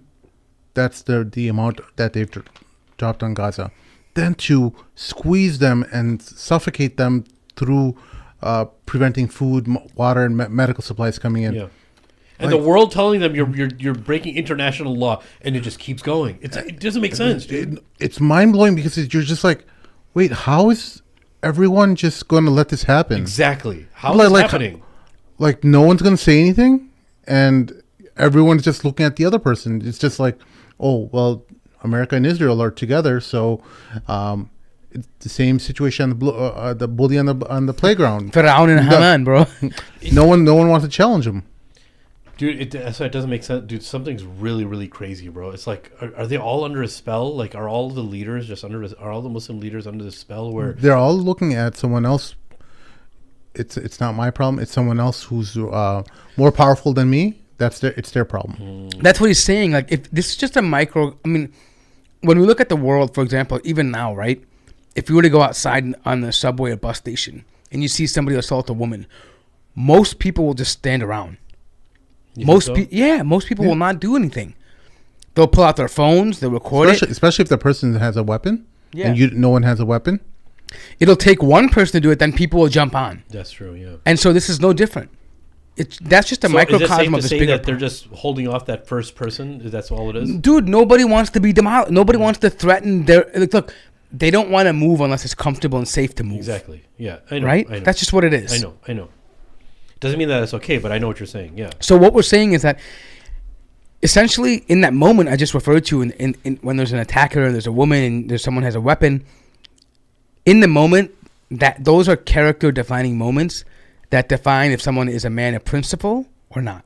And the same thing applies on a greater scale here. Are these people of principle, or are they just simply cowards who are opportunists? They're just looking to see the next great opportunity they can have.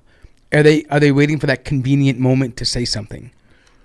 Right? That's why we say words are cheap. You can say all these wonderful words, but it needs to follow with action. If it doesn't, it's just cheap words. Speaking of just brazen words, Netanyahu effectively told his Likud party that I'm the only one who's preventing a Palestinian state from taking place. Basically telling them, if we don't have a coalition together, there's going to be a Palestinian state. Yeah. I'm the only one preventing that. And so here's the article. In battle, Israeli Prime Minister Benjamin Netanyahu has told members of his Likud party that only he can thwart the emergence of a fully independent Palestinian state, directly opposing President Biden's plan to resurrect the two-state solution in the wake of the catastrophic Israeli bombing of Gaza. Quoted in Israeli media, Netanyahu told legislators, "I am the only one who will prevent a Palestinian state in Gaza and the West Bank after this war." Netanyahu reportedly met with at least 10 backbenchers in his Likud party over the past week in an effort to ensure their continued support as the ruling party drops further in the polls since it began bombing Gaza. Yeah, there is no two states. So, according to the Jewish Chronicle, Netanyahu doubled down on his position and dismissed peace talks with Palestinians altogether.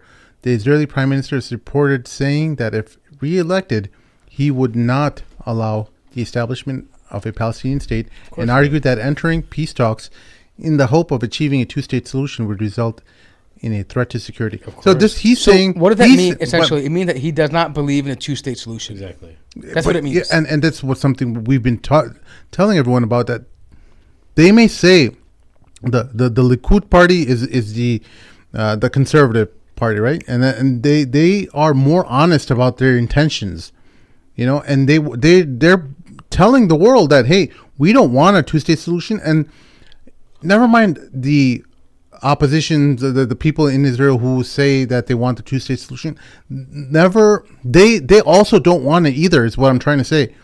But they would always have this Weird hope. no they world. it would be something they would dangle Yes. to the world, saying that, hey, we want compromise, but these savages, we can't compromise with them. Right, that's their point. That hey, look, we're willing to live side by side. We've done every effort to have peace. They don't want peace. It's because of them we don't want a two states. But what he's saying is that Israel, by all intent purposes, does not want to have a two-state solution.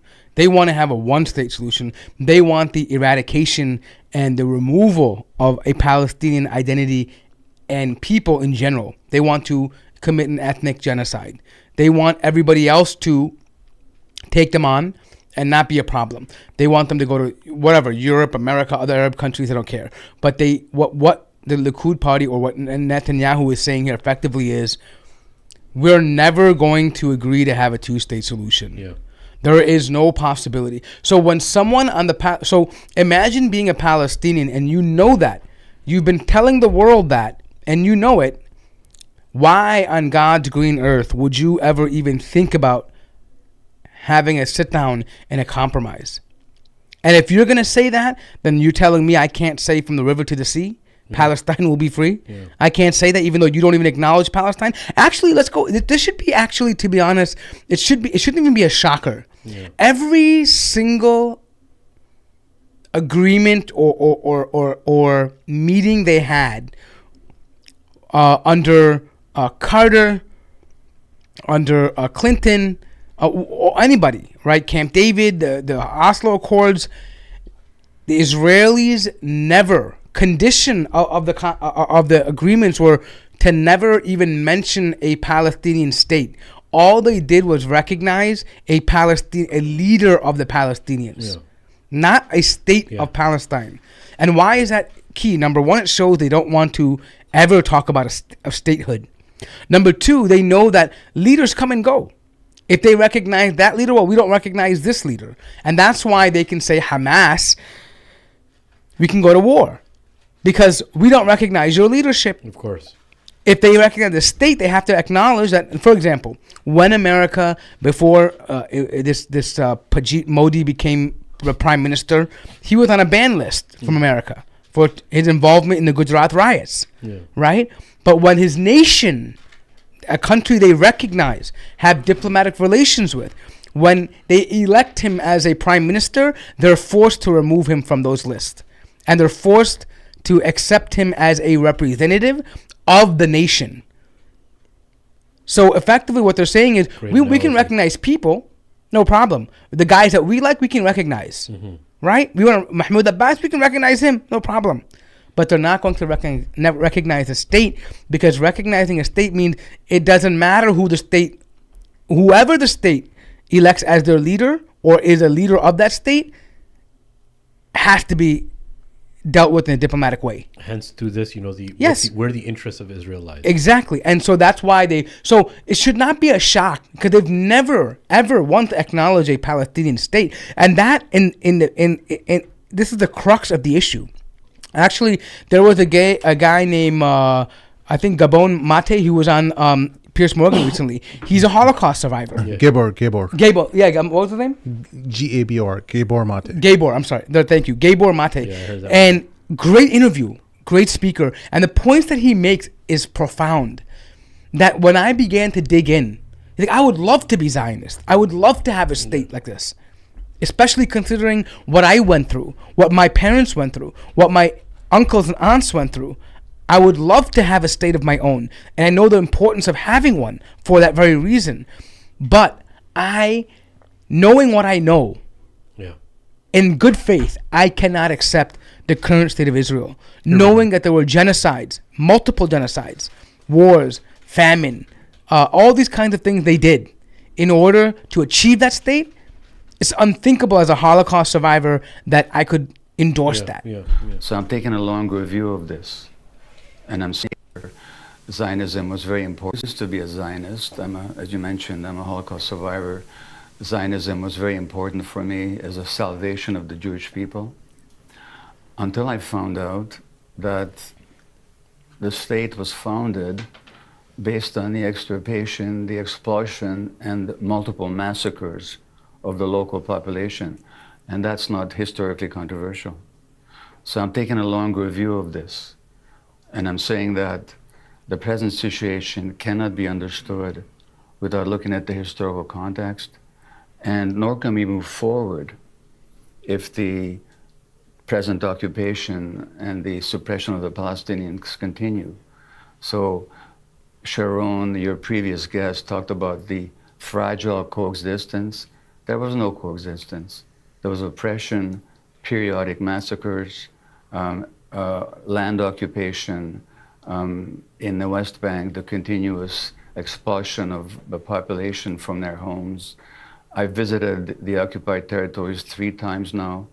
The first time, back during the first Intifada, Piers, I cried every day for 2 weeks at what I saw. So this cannot go on. And I saw the news about the Elgin marbles being returned, and how you changed your mind about that. Well, how about returning the land that's been stolen from the Palestinians? I'm not talking about the state of Israel. I'm not talking about 1948. I'm talking about since 67 and what's going on right now. So there's got to be some stop to what's going on, and that's how I understand it. Yeah. Israel's So it's important that people understand that their talk about two-state solution is completely antithetical to what their actions are. Thank you. Because Thank you. that's the whole lie about it. Thank This you. is something that That's the used. game. That's this word two-state solution is just something to calm you down. They're not going to do it. Because what they've done is they've already settled people in the West Bank, and they made it enough so that Palestine, even if they wanted to, it wouldn't be a continuous state.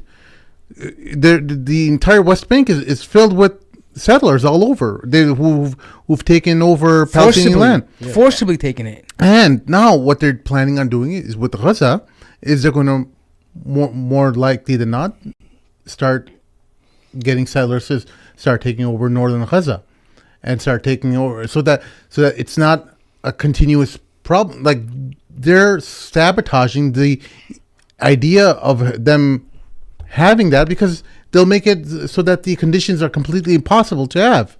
And they'll say, well, you know what, all these Israelis aren't here now. How are we going to have a Palestinian state?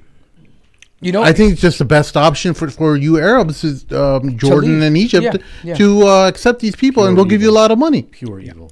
well, they've already proposed that to Egypt, right? Not even in the Sinai, because eventually they want actually the Sinai. So they propose in other middle parts of Egypt where they say we'll pay you per citizen. We'll help you build infrastructure. But I think Gabor also has another profound point in this interview towards the end. And Piers is saying, well, what do you do? You know, what can we do? You know, what it is. And you know, well, how can you say this? You know, what do you say to other people? You know, and he makes a point about how that you have to say and do what you're going to do regardless of what people feel. Yeah. And he brings a parallel to his own life. And he says, after the first Intifada, when I wrote my article about what Israelis were doing to Palestinians, because he was horrified by it, his own father and him got into a fight, and he left the house, right? And because he said, I made a decision in my life that I'm not going to worry about what other people say in the face of truth. And the consequence of that in his own life was that he had to leave his father's home. And he said eventually him and his father reconciled, and his father began to see he was actually true about what he was saying and right about it. But point being is that he had to suffer some ramifications of choosing to speak the truth. It doesn't come easy. You are going to lose some friends. You are going to upset some people. You are going to risk some things in life, right? But ultimately, that is the pursuit of truth. are you willing to compromise all of that because you're afraid of the truth? Then what kind of life are you living? Yeah. Right? Ultimately, that the age, the truth shall set you free, right? That's ultimately what it is. Why? Because you're not bound by a web of lies. You're not bound by guilt. You're not bound by, what if I did say this? What if I did do that? You're not bound by those things. You can go to bed at night knowing that I spoke the truth, what was honestly in my mind, and what I believe to be the truth, and you can go to bed with a clean conscience. You could die with a clean conscience. Yeah. Right? And that's something, there's no price on that. It's immeasurable. You can't quantify that. Yeah. The peace of mind when you actually stood up for something and you believed in it and you said it and you did it. Right? And that's what he does, right? And so I think if you can find a Holocaust survivor who has every reason to embrace every crazy scenario, every crazy narrative, just to say the end justifies the means, right? Yeah. Because he can say, I lived through that. My parents did. My grandfather, everyone did. We all died. We lost everything. So what if I do that? The greater goal is that we were safe. He could have easily lied and done that. Yeah. But if a Holocaust survivor can overcome the immense pressure and the guilt trip, right? What prevents you or governments of the world or people that are on the fence about this issue? What prevents you from saying, hey, what Israel is doing is wrong? You don't even have to say, I call for the dismantling of Israel, or you don't even have to chant any of these slogans. You can simply say, what Israel is doing is wrong, and there's no excuse for it. You don't have to say Israel has the right to defend itself, or I condemn Hamas, or doesn't matter. Those are all secondary issues. Yeah. We always say basic things that you teach your children, you're violating. We always tell our children two wrongs don't make a right. Yeah. Right? You can't do a haram to do a halal. It doesn't make any sense. Right? So the very things that you teach, the morals that you're instilling in your children, you're going directly opposite of that. Mm-hmm. And that's why people are waking up. What they were taught when they were children, and what they thought was right, what they thought was the best way, the heart that they had for the Zionist entity, they're seeing it now, and they're seeing that they're seeing their own people as traitors against them. They're seeing their government traitor them. All right, guys, let's wrap the show up with this last announcement. We have Sami Hamdi coming into Chicago this weekend, Friday, Saturday, and Sunday. The Mad Mamluks in collaboration with Masjid Al-Juma from Bolingbrook, Masjid Al-Huda from Schaumburg, and MEC Masjid in Morton Grove. We're proud to present to you Sami Hamdi. Hope you all can make it in at least to one of these events. He's kind of an impromptu speaker, so maybe you might get some different stuff if you come to multiple events. Come with your questions. Come with your questions. Ask him anything you need to. You know what I'm saying? Yeah. Get him answered by somebody who's an analyst at his level, somebody who advises people at a very high level. Bring your questions. Oh, did you see that he was on CNN, Sheikh? Yeah, I saw that. You saw him? So I bet the listeners didn't see it, so let's show them. Because nice, you got it cut out already? It's a bit funny, yeah. Here we go. With us from Los Angeles to talk more about this is Sami Hamdi, Managing Director of International Interests, a consulting firm focused on world trouble spots. Thanks so much for being here with us. So what we saw with the delays in the latest prisoner release underscores just how fragile the deal is for the hostage release. What happens after day 4, do you think? I think that it's important to put this truce into context. I think this truce has come about as a result of two particular dynamics. The first is a shift in Israeli public opinion. There has been increasing accusations levied at Netanyahu from the families of the hostages that he's been prioritizing the military operation over the necessity of releasing the hostages. There were scenes in the Knesset of the families of the hostages lambasting Israeli officials, saying that they were using words of annihilation, and one member of the family of the hostages saying, how can you talk of annihilation when my brother is still in Gaza as a hostage? We saw protests in Tel Aviv led by the families of the hostages, denouncing Netanyahu and demanding that Netanyahu start prioritizing the release of those hostages, which is why Netanyahu, who has resisted the truce and resisted a hostage deal over the past 3 weeks, has decided to accept this particular truce, which suggests that perhaps this truce will be extended further, given that there is still pressure coming from the families of the hostages domestically. The second dynamic is increasing pressure from the United States.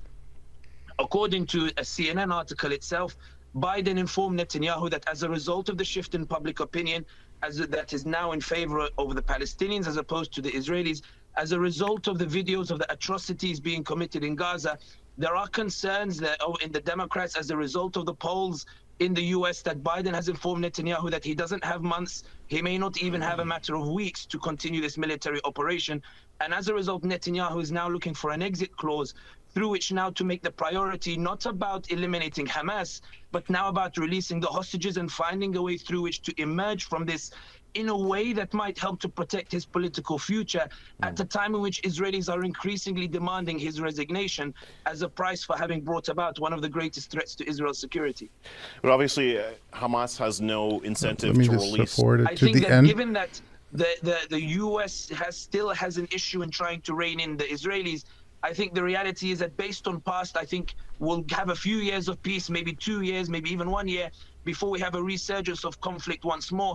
But I think, and I'll finish on this point, I think that the shift in public opinion and the concern over the shift in public opinion as a result of social media lends itself to the suggestion, as was pointed out in The Hill, in an article in The Hill last week, that maybe Israel's friends will not be so quick to come to its rescue in future, because the atrocities that have been broadcast to the world in Gaza, the killing of the babies and the killing of and the destruction of the homes and the ethnic cleansing of kicking families out, has resulted in a negative perception towards Israel that Israel will struggle to recover. This is awesome because they don't want to frame it as ethnic cleansing, and he just straight up he says it. Yeah. He said it right. Steamrolls it, baby. Yeah, it's awesome because he drops it so effortlessly. He drops it effortlessly. They brought him on as a serious. I mean, he is a serious geopolitical analyst, but then he just lays this. But it doesn't tote their line. Like, it doesn't. I don't think they knew what they were getting up into. Exactly. Surprise, we're here. So that's actually confusing. I don't know why they would bring him on. Well, I bet you someone saw his work and saw other things he'd been doing. But you don't think they would research him and like he wouldn't do this type of no, but also look, CNN and Biden and them, they're changing their tone. Like if you look at Biden's recent social media posts on Twitter, they're all in talking about, Hamas is continuing this war is what Hamas would want. Yeah. Right. They're just tweets like this, basically trying to add pressure to the Israelis that, hey, you need to find an exit strategy. Just to remind you, Sheikh, like we talked about earlier, these media outlets are extensions of American propaganda. Yeah. So the American policymakers, their attitude has changed and shifted. Yeah. Because of mounting pressure. They want Israel to wrap this up. So another way to get them to move on is by bringing on people who are going to give all the reasons as to why this is looking bad for Israel. Yeah. Right? So when you were talking about that resolution in Congress, that's all like fluff. Yeah. That's just to show Israel that, hey, we're on board. But when you look at the actions, what you see on CNN, when you see Biden's tweets and stuff, you're seeing a divergence from the war message, from bring them hell, etc., to a path to open up a path towards reconciliation, and that's fundamentally how you look at political events, where you look at the actions. When they're going to talk about all this silly resolutions and censures of Rashida Tlaib and stuff, none of that really makes a difference.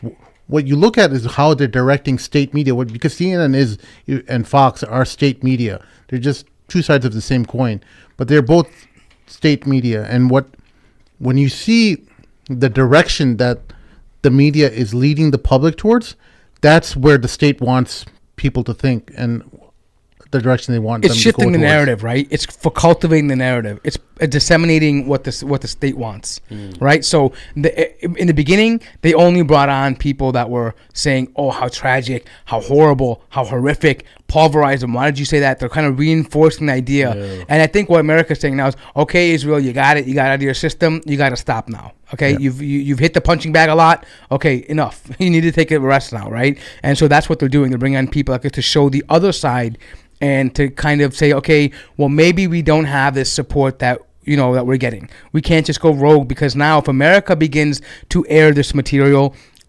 Europe and other places begin to also tote the line. They start airing the same material, right? You see things like Emmanuel, Macron, right? Start saying, hey, but people start coming out and saying these things, right? Because this is what we said about ceasefire. Yeah, this is what we talk about. Yeah, and this is what we said earlier, right? Everybody's looking to see who's going to make the move first. They all know what the right answer is. They all know what the solution is, but they're looking to America, who's the big guy. What do you say? And so when they start seeing the narrative change, everybody pivots, right? It's kind of like... Exactly. But before we wrap up real quick, I just want to say he just announced that we have Sami Hamdi coming. Guys, we again, we're a small operation. We might look like we did everything great here. It's because of our wonderful Amir Sim, who keeps everything on, in production value. But we're a small operation, and we pay for everything out of our pockets and through some of the donations that we get. But luckily, because we've been able to get some donations, we're able to bring Sami Hamdi in the studio here and also put on events, that are going to be local here.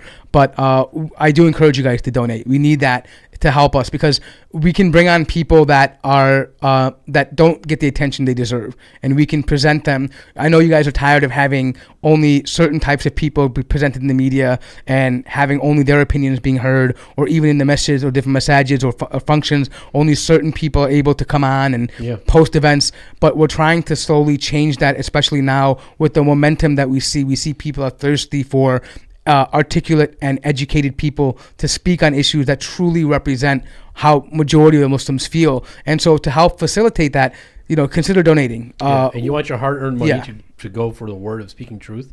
It's the best way to spend your money. I'm not just saying that just, for you to just, sugarcoat and for you to donate, but it's real though. We've always been asking ourselves, what can we do to help? This is a great way to help, through somebody who's going to speak a word of truth and to get the Palestinian narrative out there, the Islamic narrative out there, inshallah. So Allah put lots of barakah in your wealth, and just give. And Sami Hamdi is just the beginning. We're planning on lots of big guests coming in studio and towards and also sharing those guests with local mosques and stuff, and any other partners that step up. So we want to share whatever we have, and we encourage you to donate. It benefits your message too. Best. You want people to help your message out too, help them bring people that are going to be speaking good. And also, if these things go well, that we plan to do things on a larger scale, right? And the idea is that when we started this organization, it wasn't just about the podcast. It was about making meaningful changes in conversations, and that also happens at a grassroots level. It happens by small conferences, by events where we can bring like-minded people